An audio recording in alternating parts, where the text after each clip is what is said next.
안녕하세요. 거의 다 죽은 교회 그 두 번째 시간입니다. 지난 시간 사대교회의 신앙 상태를 진단해 보면서 마쳤습니다. 이 시간은 좀 더 구체적으로 그들의 영적 상태, 신앙 상태를 파헤쳐 보겠습니다. 자, 본문 분석에 들어갑니다.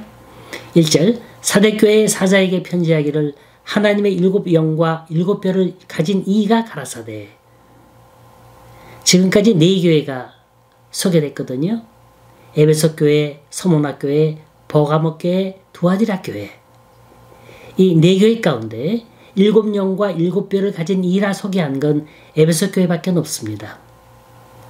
처음엔 하나님의 성령의 역사를 나타내기 위해서 이렇게 기록했다 그러지만 사대교회에 와서는 뭔가 다른 의미가 있어요. 의미심장합니다. 시작의 의미가 아니라 심판의 의미가 다분히 들어있습니다. 한마디로 병이 들어도 아주 중병에 걸린 거예요. 다시 살아날 가망이 희박한 겁니다. 만약 이 교회가 다시 살아난다면 그건 기적이죠. 그럼 이 기적의 주체는 누굽니까? 일곱 영과 일곱 별을 가지신 분이에요. 일곱 영은 성령을 의미한다 그랬죠? 또 일곱 별은 누구라고요? 하나님의 말씀을 전하는 종들을 가리킵니다. 자, 여기서 사대교회가 죽어가는 이유를 찾아볼 수 있네요. 그건 바른 말씀을 전하는 종이 없었기 때문입니다. 사람이 아무리 건강하더라도 오랫동안 음식을 먹지 않으면 병들어 죽을 수밖에 없습니다. 못 먹는데 무슨 재주로, 무슨 힘으로 살겠어요? 건물이 화려하다고 그 교회가 삽니까? 교인 수가 많고 재정이 넉넉하다고 그 교회가 삽니까? 그 재단에 말씀이 죽으면 그 교회는 죽은 거예요. 아무리 비싼 돈 들여서 건물을 화려하게 꾸미면 뭐합니까? 그 속에 속한 영들이 다 요양실조로 비실비실 병들어가고 있는데 그러기에 양들은 목자를 잘 만나야 합니다. 교회의 생명은 그리스도께서 부으시는 성령의 능력에 있습니다.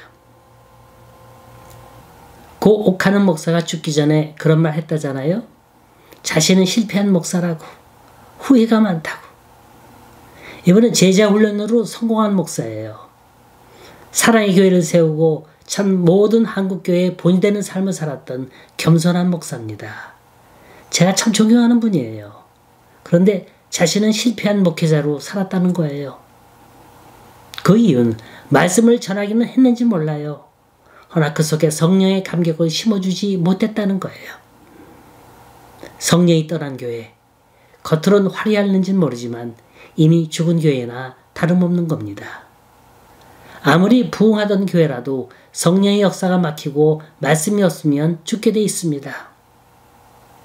주일날 강단에서 은혜의 강물이 생명수처럼 흘러나와야 그 영혼들이 그걸 마시고 힘을 내서 살 수가 있는 거예요. 이게 뚝 끊겼는데 어디 가서 그 생명수를 구할 수 있겠습니까? 결국엔 모두가 비실비실 앓다가 내가 중병에 걸렸는지도 모르고 그 영혼은 차츰차츰 죽어가는 겁니다. 어느 분이 이런 비유를 하더라고요. 교회는 마치 강가에 놓은 배와 같대요. 아이들이 그 배 위에서 멋모르고 놀고 있는데 아이들 모르는 사이에 밧줄이 풀려서 배가 떠내려가고 있는 거예요. 나중에 정신 차리고 보니까 이 배가 어마어마한 폭포 쪽으로 떠내려가고 있는 겁니다. 자, 이럴 때 어떻게 해야 합니까? 떠내려가는 그 배에 그대로 있어야 합니까? 아니면 배를 버리고 물로 뛰어들어야 합니까?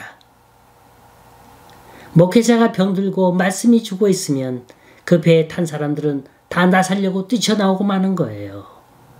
이게 무슨 교회? 이게 바로 사대교회입니다.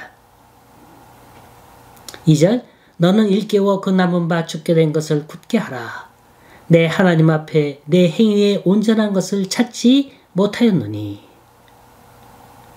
자, 남은 바 죽게 된 것. 이건 꺼져가는 등불이에요. 얼마 있지 아니하면 가물거리던 불꽃도 그나마 꺼져가 지경입니다. 이런 상황에서 급한 건 그 등잔에 기름을 채우는 거예요. 그래서 주님께서는 그 남은 바 죽게 된 걸 다시 일으키라는 말씀인 겁니다.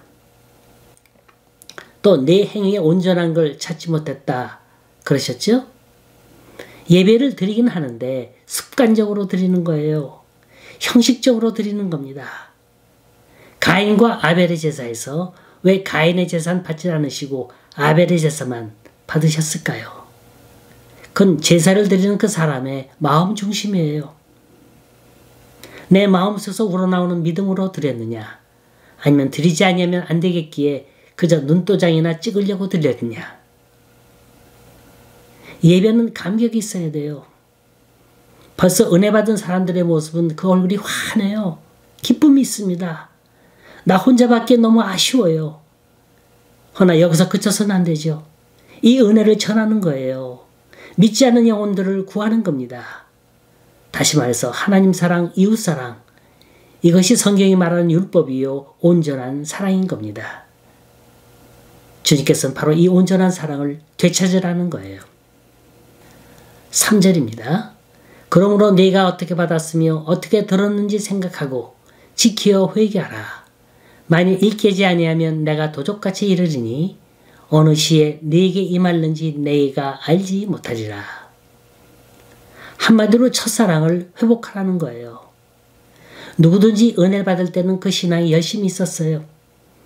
정말로 말씀 한마디 한마디가 꿀처럼 달고 그렇게 은혜 사모할 수가 없습니다. 자, 사대교회는 은혜를 모르는 게 아니었어요. 신앙의 체험이 있었습니다. 단지 그 신앙이 식은 것뿐이죠. 자, 그렇다면 그 첫사랑을 회복하는 방법이 뭡니까? 회개하라는 거예요. 어리석은 자는 주인이 더디 온다 생각하고 좀 더 자자, 좀 더 졸자, 좀 더 눕자 그럽니다. 이러면 어떻게 돼요? 내가 도적같이 임하리니. 주님이 언제 어느 때 오실지 몰라요. 그래서 날마다 등불 들고 기름을 준비하는 슬기로운 처녀가 되어야 합니다. 4절, 그러나 사대에 그 옷을 더럽히지 아니한 자 몇 명이 네게 있어 흰옷을 입고 나와 함께 다니리니 그들은 합당한 자인 영고라. 참으로 다행이네요.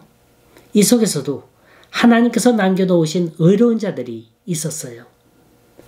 여기서 흰옷이란 예수 그리스도를 믿음으로 죄 용서받고 바른 신앙생활을 하는 사람을 말합니다. 흰옷이란 칭의를 뜻해요. 자, 다음 시간에 계속하겠습니다.